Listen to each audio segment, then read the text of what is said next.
Essa história que eu vou contar pra vocês aconteceu na minha família, né? Há muito tempo atrás. Eu era criança, eu tinha nos meus 7, 8 anos e quando eu chegava no final do dia lá na casa da minha avó tinha um fogão de lenha, daqueles de cimento vermelho, né?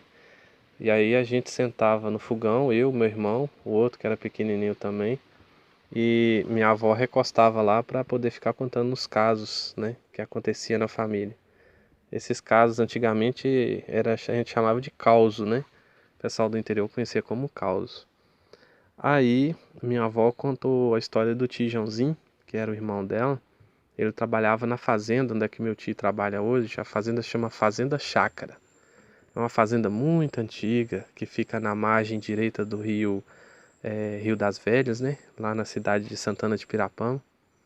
E um dia de tarde, quando o tio Joãozinho estava voltando para casa do trabalho lá da roça, aí ele estava passando numa estrada, aí pulou um barrão cabeludo na frente dele, sabe? Um barrão tava rosnando, querendo pegar ele, e tio Joãozinho andava de chinelo e andava com um radinho de pilha, né? Aí o tio começou a rezar e começou a jogar pedra no barrão e o barrão não queria sair de perto dele. Aí minha avó falava barrão, né? Ele também falava barrão, mas era um lobisomem. Isso já estava de noite já. E ele estava passando num lugar lá onde a estrada cortava, que chamava Varginha. Era uma parte no final de uma grota, né? Onde é que minava água. E lá tinha até um forno de carvoeiro debaixo de um pé como é que chama aquela árvore que faz remédio? Não é jatobá não, era um genipapo. Era um pé de genipapo antigo. E debaixo do pé de genipapo antigo tinha esse forno de carvoeira. Aí ele passava sempre por ali. Aí nesse dia esse bicho pulou na frente dele e com muitas custas ele conseguiu se livrar do bicho e saiu correndo, né? Aí no caminho da casa de vó, ele perdeu o chinelo, o radinho de pilha dele caiu pelo caminho e ele conseguiu passar pelas cercas de arame, mas até chegou a se machucar, cortou as costas no arame. E nisso, quando ele estava chegando na casa, ele viu que o bicho alcançou ele, né, no trajeto. Aí ele entrou na casa da minha avó, falando pra minha avó: Lilia, Lilia, fecha a porta, tem um bicho que tá vindo aí atrás. Ele mal acabou de falar, minha avó puxou a porta assim e passou a tramela.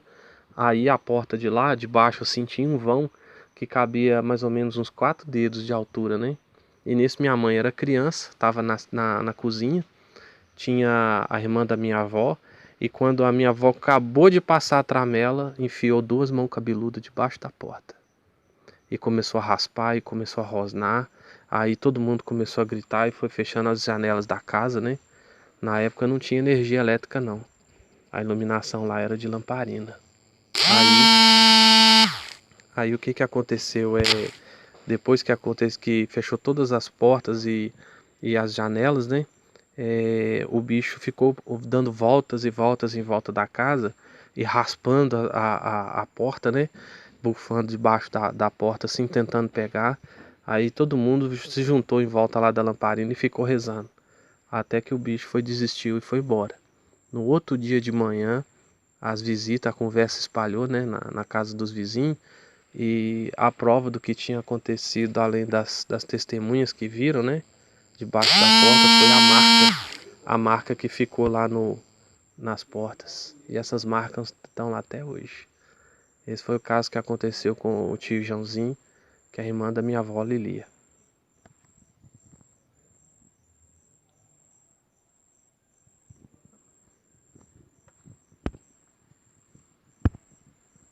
E hoje, infelizmente, passado alguns anos, ninguém mais teve notícia do tio Joãozinho. Ele é desaparecido na família. Minha avó já procurou, todo mundo procurou, mas ninguém teve notícia mais. Ele sumiu. Tem muitos anos já que aconteceu isso. E hoje a minha avó Lili é falecida, né? E isso aí se tornou um enigma na família. A gente não sabe se é porque ele teve algum problema e sumiu em função desse problema, ou se o bicho alcançou ele e machucou ele, né? porque diz que o lobisomem, quando arranha uma pessoa, ele se transforma com o tempo, né?